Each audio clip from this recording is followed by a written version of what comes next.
Hello. Shipra नदीची आरती घेऊन आम्ही निघाले हरसिद्धी मंदिराकडे. वाटेत इथली फेमस समोसा चाट खाल्ली. मग गेले मंदिरामध्ये. हे मंदिर 51 शक्तिपीठांपैकी एक आहे. हरसिद्धी माता मंदिर म्हणजे जिथे सतीची कोपर पडली.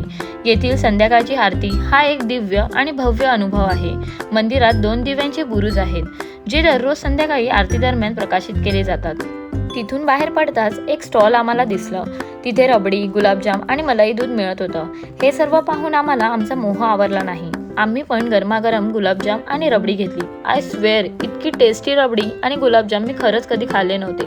इतकी भारी लागले ना, तुम्हाला काय सांगू.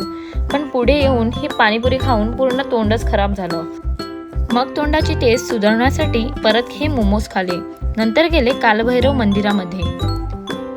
कालभैरव मंदिर ही भगवान शंकराच्या उग्र आणि संरक्षण करणाऱ्या रूपाला समर्पित आहे.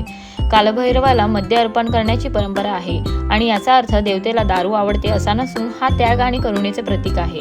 पण 1 एप्रिलपासून धार्मिक स्थळांवर मद्य विक्रीसाठी बंदी घालण्यात आली आहे. म्हणून इथे आता कोणी मद्य विक्री करीत नाही. जर आपल्याला अर्पण करायचे असेल तर आपण बाहेरून घेऊन येऊ शकतात. इथे पोचले तेव्हा आरतीचा टाइम झालं होतं. इथल्या आरतीचा अनुभव हा भक्ती, शांतता आणि सकारात्मक ऊर्जेचा अनुभव आहे.